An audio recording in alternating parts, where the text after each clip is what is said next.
What do we really mean when we say responsibility? Some people think that responsibility and accountability are the same words, and they could be, and in some areas they are in the agency. I can't really tell you that we've really nailed these distinctions down anywhere, and that's why I got another per OC up there.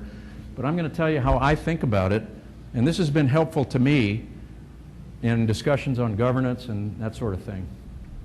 Everybody's responsible for safety, but is everybody accountable for safety?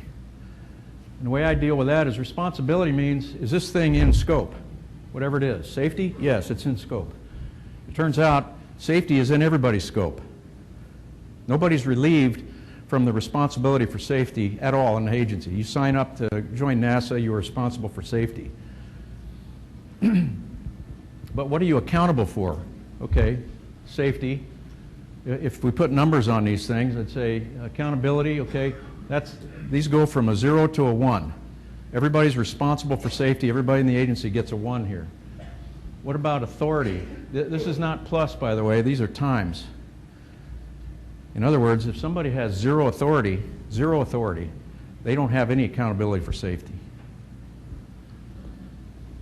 So it's times authority. Now, you can imagine the administrator has the most authority of anybody in NASA.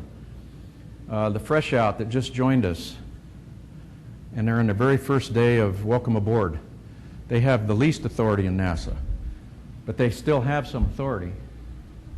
I'll go over that in a second. And then capability. Now, if you say you have the authority to make decisions and you have the responsibility to make them about safety, but you have no budget, okay? Well, that really cuts into the capability. I mean, the budget is part of this thing, and if you got no resources, no capability, no people, no money, no nothing, your accountability is going to be very limited. Now, it turns out you can't, by my rules, you can't make this go to 0 or that, because at the very least, everybody in this agency, even the freshest fresh out, has the authority to speak up if they see something that's dangerous. They have the responsibility for safety, and they have the authority to speak up if they see anything dangerous. So that at least gives them a 0.1 in there. If that's all they got, I'll give them a 0.1. And then capability. The lowest person that just came into the agency has either a pencil or a mouth. One of the two. And that's all it takes to get a 0.1 in that one. So nobody escapes. But you can see that some people have very little capability, very little authority, and yeah, they're responsible for safety, but we got to make sure that the people who have the accountability know what it is. And here's another thing.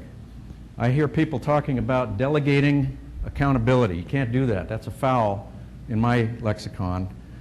Now, we may be talking semantics here.